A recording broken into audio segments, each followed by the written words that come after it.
सुनो, एक पहलवान था, बड़ा पहलवान, सबको पछाड़ देता था। उसका हुआ ब्याह। संयोग से उसकी पत्नी बहुत सुंदर थी, इतनी सुंदर थी कि वो धनुर्दास देख करके ना बेहोश हो गया। देखा ही नहीं इतनी सुंदर और मिल और गई। अब वो होश आया तो बिना पलक झपकाए पत्नी को देखता जाए। अब वो पति पत्नी दोनों प्रेम से रहने लग गए। लेकिन वो धनुर्दास अपनी पत्नी से इतना प्यार करता कि कहीं पत्नी को मेहमानों में ले जाए तो पत्नी के आगे आगे छाता लगा के चलता, उल्टा चलता, पत्नी को देखता हुआ। पत्नी आगे आ गया, वो उल्टा पीछे की तरफ पांव रखे देखता हुआ, पलक ना झपकाए कहीं। अब तो सब हंसते उस पर, सब उसका मजाक उड़ाते, कैसा पागल आदमी है, पत्नी के लिए पीछे पड़ा है, गुलाम है, जोरू का गुलाम पत्नी का। खूब उसको, पर वो बात पर ध्यान ना देता। तुम कहते रहो पर हमें तो प्यार है तो है। अब वो उल्टा चलता, एक पल के लिए पलक नहीं झपकाता। एक पल के लिए वो कहता कि मेरी पत्नी से सुंदर कोई है ही नहीं। कोई कहे धनुर्दास जरा भगवान को भी देख ले। अरे भगवान कोई मेरी पत्नी जैसे सुंदर थोड़ी है। कोई कहे कि उस स्त्री को देख कितनी, अरे वो थोड़ी मेरी पत्नी जैसी है। अब वो अपनी पत्नी को ही देखता और किसी को नहीं। बाजार जाए तो साग भाजी उसकी पत्नी खरीदे, वो साग को भी ना देखे।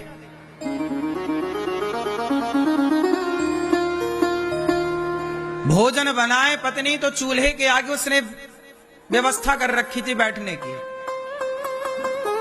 वो भोजन बना रही है, वो देख रहा। उसका काम था केवल उसे देखना, 24 घंटे उसे दे, एक पल के लिए अलग नहीं हुए। एक दिन क्या हुआ कि वो, ये घटना है दक्षिण की और ये सत्य घटना है। तो रंगनाथ जी के भगवान के बारे में सुना होगा आपने। रंगनाथ भगवान दक्षिण में गोदावरी नदी के तट पर रंगनाथ जी का बहुत बड़ा मंदिर है। वहां रामानुजाचार्य जी रहा करते थे। तो एक दिन रंगनाथ भगवान की यात्रा निकल रही थी। क्या निकल रही थी? यात्रा। रथ यात्रा नहीं होती, जगन्नाथ जी की रथ यात्रा निकलती है, ऐसे ही भगवान की कोई उत्सव रहा होगा तो एक यात्रा निकल रही थी भगवान जी की। उस यात्रा में उसकी पत्नी आई थी। तो पत्नी आई कि चलो, अच्छा पत्नी बड़ी भक्त थी, वो समझाती पति को कि आप हमें देखते हैं, लोग हंसते हैं, अच्छा नहीं लगता, हम मंदिर चल रहे हैं भगवान को देखना। बोले तुम देखो भगवान को, हम तो तुम्हें देखेंगे। अब वो गया मंदिर तो पत्नी देखे भगवान को और वो छाता लगाए पत्नी पे देखे पत्नी को। सारे लोग भगवान को देख रहे हैं, यात्रा देख रहे हैं और वो देखे। तो रामानुजाचार्य जी की नजर पड़ गई। रामानुजाचार्य जी वो हैं, वो चित्र लगा हुआ, आचार्य हम सबके श्री रामानुजाचार्य जी। लक्ष्मण जी के अवतार थे। आज से 1000 साल पहले की ये घटना है। तो इनकी नजर पड़ गई धनुर्दास पर। तो इन्होंने अपने शिष्यों से कहा कि ये कौन है? तो उनके शिष्यों ने हंसते हुए कहा, गुरुजी ये पत्नी का गुलाम है, ये पत्नी कोई देखता है, फेमस है यहाँ, जोरू का गुलाम इसे कहते हैं यहाँ। अब देखो आचार्य, गुरु तो गुरु होता है। हीरा हीरा हीरा है, ये तो जौहरी पहचानेगा ना। क्यों? ये हीरा है कि पत्थर है, कौन जानेगा? तो जौहरी है गुरु। रामानुजाचार्य जी ने कहा उसको बुलाओ, बुलाओ। बुलाए तो आया गुरुजी के पास, पर गुरुजी को नहीं देखा उसने, स्वामी रामानुजाचार्य जी को नहीं देखा। पत्नी आई, गुरुजी को प्रणाम किया, बोला प्रणाम करो, तो वो हाथ पीछे करके ऐसे प्रणाम कर लिया, नहीं देखा उसने। तो गुरुजी ने कहा अच्छा चल देख मत, कम से कम सुन, ये बता तू अपनी पत्नी को घर में देख, कमरे में देख, अकेले में देख तो बात ठीक भी है, तो सबके सामने ऐसे देखता है, लोग तुझ पर हंसते हैं, तेरा मजाक उड़ाते हैं। अच्छा तो उसने कहा गुरुजी मेरी पत्नी बहुत सुंदर है, मुझे फर्क नहीं पड़ता कि लोग क्या कहते हैं, मैं बस देखूंगा, मुझे रस मिलता है इसे देखने, मैं इसको देखे बिना रह नहीं सकता। शराबी का जैसे शराब का नशा है, जुआड़ी का जुआ का नशा, ऐसे काम ही नारी पियारी जिमे लोभ ही के प्रिय दाम। तो गुरुजी ने कहा अच्छा एक बात बता, तेरी पत्नी इतनी सुंदर है, यदि मैं तेरी पत्नी से सुंदर तुझे किसी से मिलवा दूं तो बोला धनुर्दास कौन है? बोले हमारे रंगनाथ भगवान। अच्छा तो गुरुजी बताओ हमारी पत्नी से सुंदर है ना? वो बिल्कुल अनपढ़ आदमी था, भगवान के बारे में नहीं जानता था, क्या होते हैं भगवान, क्या होते हैं, उसका कोई दोष नहीं था क्योंकि वो सत्संग किया नहीं, जानते नहीं कि भगवान क्या होते। आज पहली बार गुरुजी मिले तो बताए गुरुजी के भगवान बहुत सुंदर होते हैं। तो बोला अच्छा तो क्या भगवान हमारी पत्नी से सुंदर हैं? भगवान बोले बहुत। तो तुम फिर मिलवाओ। तो बोले सवेरे की मंगला आरती में आना, सवेरे 4 बजे आना। अब 4 बजे के लिए पत्नी को तैयार किया गुरुजी ने कि तुम आना, हम इसे मिलवाएंगे। इसे आज तक ये गलत फहमी है कि मेरी पत्नी से सुंदर कोई है नहीं, मैं तुम्हें भगवान से मिलाऊंगा तब तुम्हें पता लगेगा कि नहीं पत्नी से सुंदर तो भगवान भी है। लो भैया वो घर चला गया और सवेरा 4 बजा सवेरे का, तो वो चला। अब रामानुजाचार्य जी रंगनाथ भगवान के पास गए। अच्छा रामानुजाचार्य जी साक्षात लक्ष्मण जी क्या बता रहे हैं? आज भी रामानुजाचार्य जी रंगनाथ भगवान से बात किया करते थे। क्या करते थे? बात करते थे। जब रामानुजाचार्य जी का शरीर शांत हुआ, पूरा हुआ, तो रामानुजाचार्य जी के शरीर को ले जाकर लोग जमीन पर विसर्जित करने लग गए, समाधि देने लग गए। तो रंगनाथ भगवान उठकर बोले मेरे रामानुज मत जाओ। तो भक्तों ने कहा कि अब इनका तो शरीर शांत हो गया, तो बॉडी का क्या करेंगे, जलाना या गाड़ना पड़ेगा जमीन पर। तो भगवान बोले कि नहीं मेरे सामने बिठा दो। आप आश्चर्य मानेंगे, विज्ञान साइंस के युग में हम सब जी रहे हैं, आज साइंस के लिए चुनौती है। आज इस बात को 1000 साल हो गए, आज भी दक्षिण में आप जाओ, रंगनाथ जी के मंदिर में जाना, मंदिर में भगवान के ठीक सामने आज भी रामानुजाचार्य जी का वह शरीर आज भी रखा हुआ है। किसी का शरीर इतने टाइम तक नहीं रखा जा, और सुनो खुले में रखा है, कोई फ्रीजर नहीं, कोई ठंडक नहीं कि फ्रीजर में रखा हो, नहीं, खुले में। कोई नहीं है इस धरती पे जिसका शरीर 5 दिन 10 दिन खुले में चल जाए, सड़ जाता ना, कीड़े नहीं पड़ जाते, दुर्गंध आने लगती शरीर से।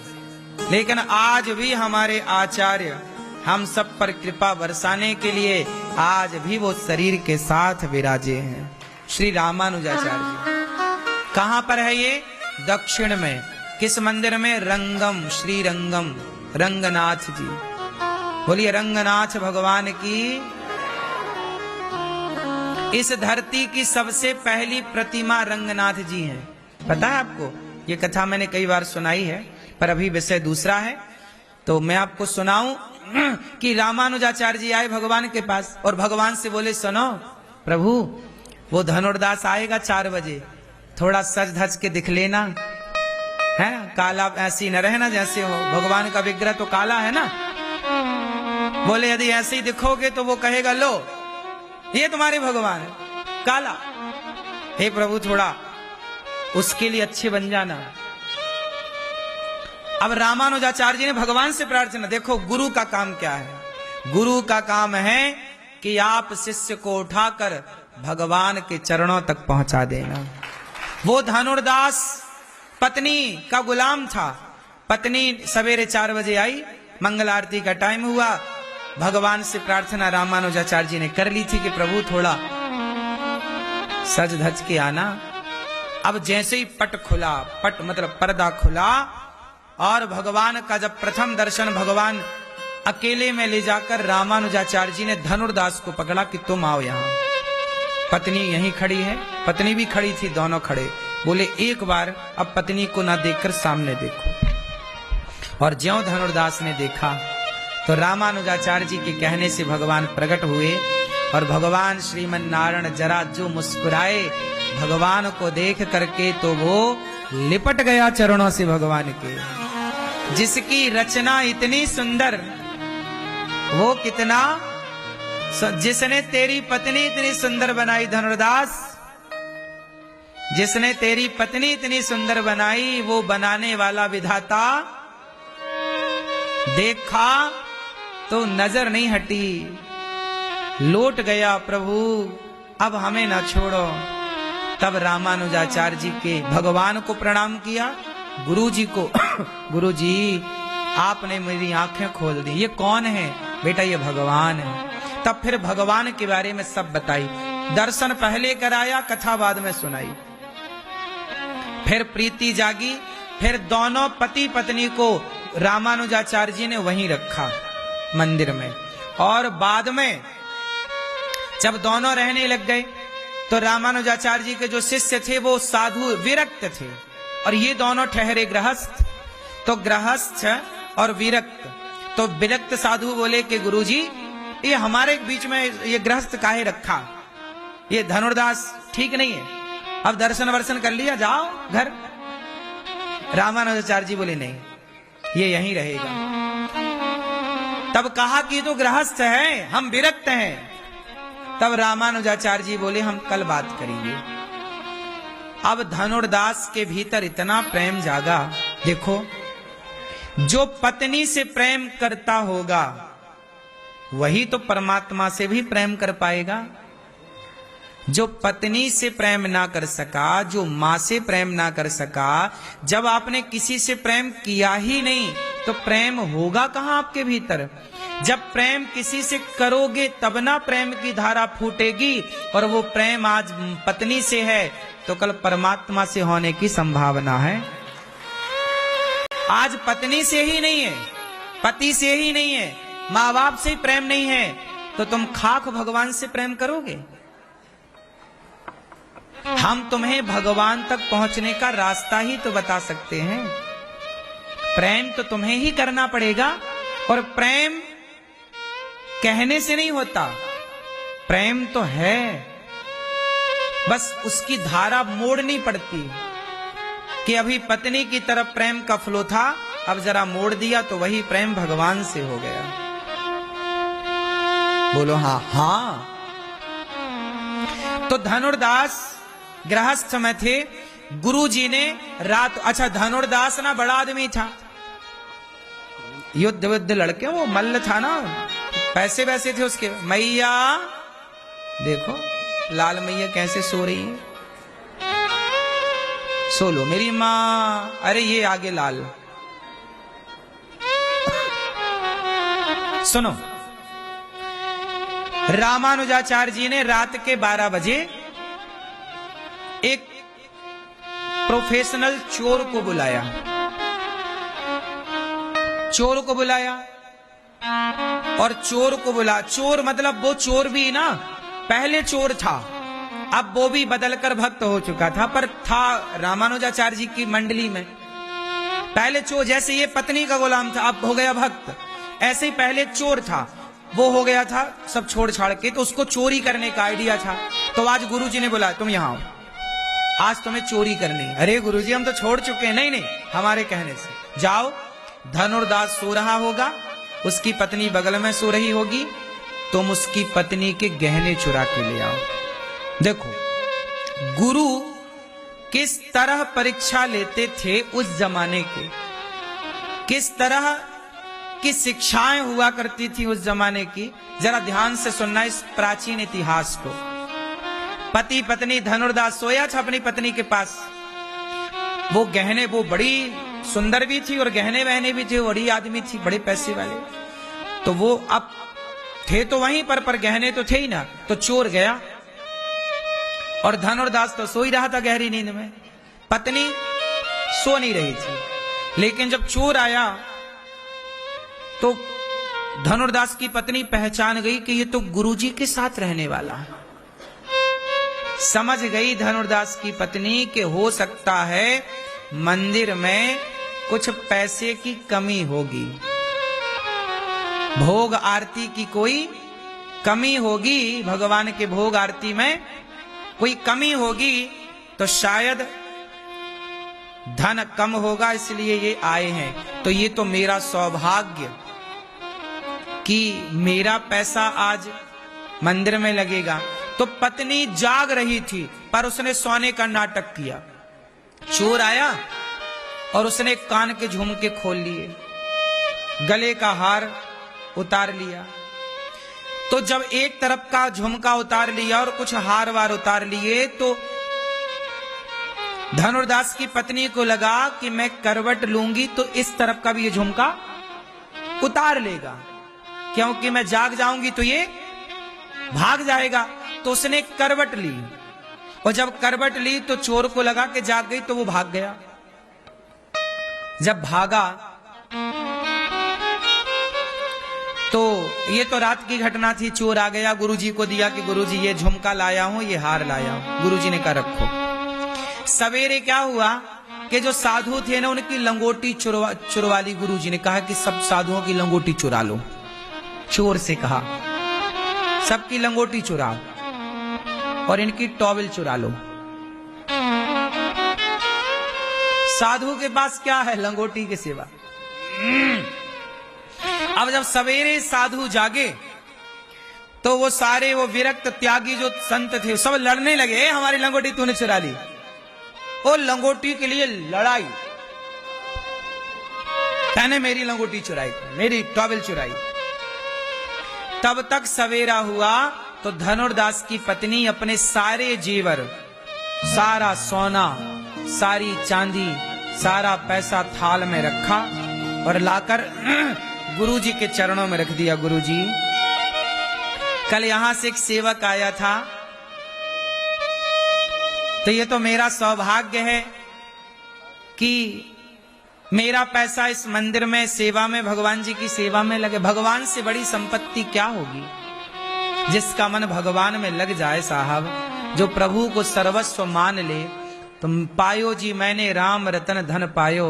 राम को पाने के बाद क्या पाना शेष रह जाएगा, ये बताओ। फिर क्या कामना है। क्या हुआ, जब पत्नी ने समर्पण किया कि गुरुजी ये सोना चांदी आप रखो, तब गुरुजी ने बुलाया अपने चेलों को, शिष्यों को, जो कह रहे थे कि ये तो गृहस्थ हैं तो इनको क्यों रखे हो। तब गुरुजी ने कहा देखो ये गृहस्थ में रहकर भी तुम साधुओं से ज्यादा विरक्त हैं, इसलिए आज से मंदिर की पूजा मैं धनुर्दास को देता हूं।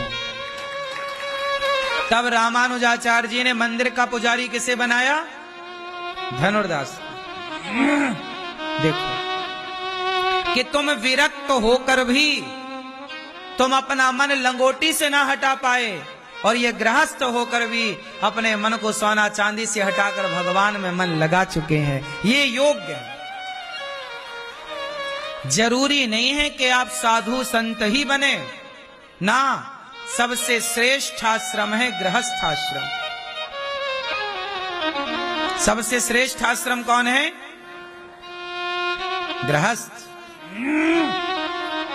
हम गृहस्थों का सौभाग्य है कि आपके द्वार पर साधु संत भिक्षा मांगने आते हैं और हमको भगवान ने भिक्षा देने लायक बनाया। हम गृहस्थ भिक्षा देकर अपने जीवन को धन्य धन्य करते हैं कि आज हमको ईश्वर ने किसी साधु को भिक्षा देने के लायक बनाया। ये हमें सौभाग्य मिलता है, किसी साधु को यह सौभाग्य नहीं मिलता। साधु के घर साधु भिक्षा मांगने नहीं जाता, साधु सदा गृहस्थों के घर भिक्षा मांगने जाते हैं। बोलो हाँ। इसलिए धन्य है गृहस्थाश्रम। पर गृहस्थाश्रम कैसा हो, सुव्यवस्थित। आप सब गृहस्थ हैं, अपने गृहस्थाश्रम को पवित्र करिए। कैसे होगा? आप अपने गृहस्थ में रह करके नित्य भगवान की सेवा करिए, पूजा करिए, घर में कीर्तन करिए, साधु संतों का आगमन होता रहे, सभी किसी के प्रति ईर्ष्या ना हो, द्वेष ना हो। आज गृहस्थों के भीतर ना ईर्ष्या भरी पड़ी है, आजकल गृहस्थों के अंदर द्वेष भरा पड़ा है, आज गृहस्थों के अंदर विषय वासना भोग विलास भरा पड़ा है। भोग विलास देखो, पत्नी के साथ रहो गृहस्थ में, पत्नी के सिवा पर पुरुष नहीं, पत्नी के सिवा पर नारी नहीं, पति के सिवा पर पुरुष नहीं, और आप दोनों रहो तो भी संयम से रहो। किससे रहो? संयम से। आप गृहस्थ हैं, आपके घर भगवान पैदा होते। दशरथ कौशल्या कौन है? बोलो, गृहस्थ हैं। उन्होंने अपने गृहस्थ आश्रम को इतना पवित्र किया, इतने धर्म से जिया जीवन को, कि उनके यहां भगवान प्रकट हो गए। इतना अच्छा गृहस्थ जीवन जिया उत्तानपाद और सुनीति ने, कि उनके घर में ध्रुव जैसा भक्त पैदा हो गया। तो गृहस्थों के घर भगवान और भक्त पैदा होते हैं।